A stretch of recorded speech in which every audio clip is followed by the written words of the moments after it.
everyone, and welcome back to the RealPositiveGirl Podcast. Happy Tuesday. I hope that your day has been going absolutely fantastic. I have had a good day so far, but I hope that even if it's in the middle of your day, as I say every single time, if it's in the middle of your day, I hope that you're still having a great day. I hope that you're able to transform it into a great day. If it's pretty crappy, I totally get that. My days are generally up and down, so I think there's hope for you, if you're having a hard day. But happy Tuesday again. This week we are talking about stuff that has to do with anxiety. And if you missed yesterday, I'm going to try to announce at the beginning of every episode what the theme is for the week, because I tend to write my episodes with a theme in mind. It just helps me to stay focused and kind of like break down a topic that I feel really strongly about. And that's not to say that everything I talk about in that week is everything I know about that category. It's just a matter of, I don't know, it's just the way that I want to program it right now. And so if you have any feedback on that, please let me know. I'm open to feedback and whatever you want to share. So let's jump right in. So today, for Tuesday, we're going to talk about combating anxiety with gratitude. It's so good, and it's actually not something I really focused or honed in on thinking about until I was doing some research about anxiety. I have anxiety, and I have anxiety disorder and panic attacks and all that fun stuff that a lot of us have. And so I was trying to do some research into, things that could be beneficial to helping to pull back anxiety, and gratitude was definitely one of them. And I spent some time thinking about it, and I was like, oh my gosh, that's so true. Anytime that I am fully like in my mindset of gratitude, I definitely do feel better. So let's just jump right in. My first point would be to gratitude keeps you in the present, while fear mostly keeps you in the future. So anxiety, which, can be broken down into worry and fear, which is most of the time based on things that could or may or are happening in the future. So fear is keeping you in the future, but gratitude keeps you in the present because you're grateful for what's happening right now. Because it's hard to be grateful for things that are going to happen in the future, because we never know what's going to happen in the future. We're never promised another day. So gratitude is all about in the present. Like, you're grateful that you were blessed with another day to wake up. You're grateful for the job you get to go to today. You're grateful that your bank account has enough money in there to pay your bills today. You're grateful that your family is healthy. You're grateful that you're able to speak and walk and see and hear and do all of these wonderful things. You're grateful that you have a car to get to wherever you need to go, so it's all about things that are happening right now.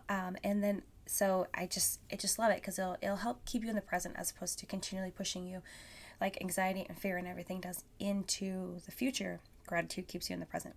I might have said that backwards. I'm really sorry, and I'm not going to edit it out, because we all make mistakes.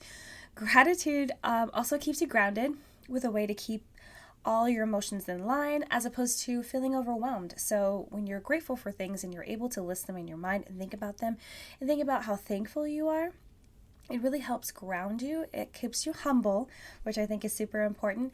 And it just kind of brings you back to baseline. And I talk about baseline all the time, because it's that wonderful place where things are great. You're feeling good. You kind of like even keel. You're just like, I'm enjoying my life. Things aren't perfect, because life isn't perfect, but things are great. And so I believe that gratitude brings you to that baseline, keeps you grounded, keeps you humble.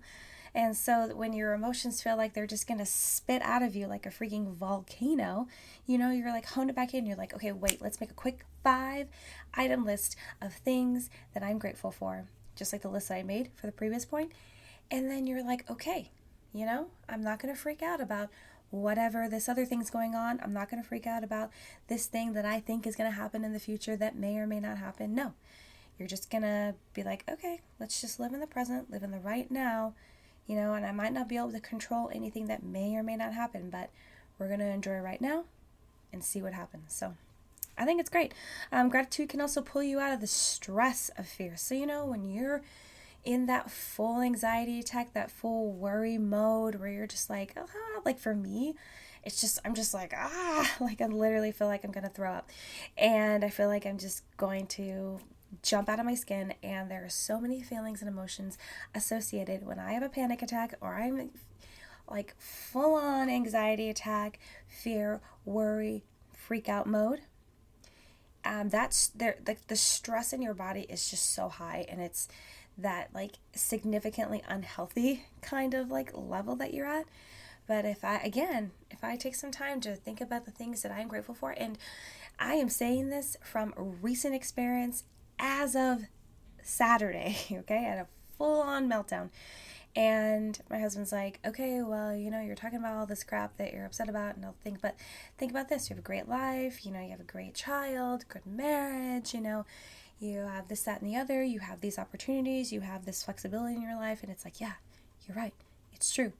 Yes, it really did pull me out of that stress. I was able to just like step back, release what was happening, and move on with the rest of the day without letting all of that emotion be pushed in through the rest of the day, which kind of just sets me on edge for anything. And sometimes I can just like have those moments where I just like snap and say things that I regret, and you know what I'm talking about. So I was really thankful to have that moment of like, kind of making that quick list of gratitude so that I could release that stress and move on.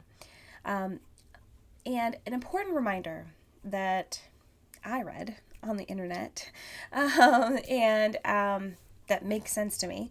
It was actually in an article that someone was writing about Tony Robbins, but they're talking about how you can't be grateful and fearful at the same time. And, it's true because, at first I was like, well, you can feel like a bajillion emotions at the same time, but it's true. You can't be grateful and fearful at the same time because you can't be freaking about what the future may or may not hold, but then be like, oh my gosh, but then but I am so grateful for right here. Like they're just not on the same level. So you're either fearing the future or something to come, or you're taking a moment to think of something you are sincerely grateful for. You're taking that moment, make a quick list of 5 things. And I think that is one of the best mental exercises for me is if I am having a bad day, if I am having a freak out moment, if I'm sad about something, just anything that's like negative, and just a state of mind that isn't the best for anything that's happening around me. Instantly making a list of 5 things that I'm grateful for is so helpful. It's so helpful. And you might think that it sounds cheesy for me to say that I am grateful for another day of life. I am grateful for the breath in my lungs. I am grateful for the money in my bank account. I am grateful for the people around me, my family, the friends that I have. I am grateful for the opportunity to have the internet and be able to accomplish and work on my passions and my desires and my dreams, and to be able to be out here making a podcast and a video for you guys. Like, you might think it's cheesy. I'm grateful for clean water, like I am grateful for this little snack I'm going to show you. I'm grateful for peanut butter M&Ms. I am grateful. Like, you might think it's cheesy to say that you're grateful for all these things, especially since I'm encouraging you to say those things out loud. And it might even be something that you want to do with your family in the morning or the evening. It used to be a practice, probably should bring it back, but it used to be a practice to do it with my daughter, to be like, okay, what are we grateful for? But it is something that I talk about with my husband a lot. It's just so helpful. It really just resets your mind and brings you out of that tailspin of crazy and worry that's going on in your mind. And I don't mean crazy in a negative connotation. It just means you feel those emotions so crazily that you don't even know what's happening. So I think it's important that if you struggle with anxiety, or whether you do or you don't, or just in your regular life of just struggling with emotions in general, or having bad days, or letting things overtake your mind, just remember to be grateful. Whether you want to make a list of 5 things, 10 things, 20 things, whether it is just your practice every morning to wake up and have a devotional where you talk about what you're grateful for, what you're so thankful for, what goes on in your heart, I think that would be great. It's so important to be grateful and thankful throughout the whole year, and not just save it for the holiday time, where a lot of people do. And I don't think that people do that on purpose. It just happens. So Okay, well, I gotta go. I'm running out of time. I hope you have a great Tuesday. Thanks for listening, and I'll talk to you next time. Bye, guys.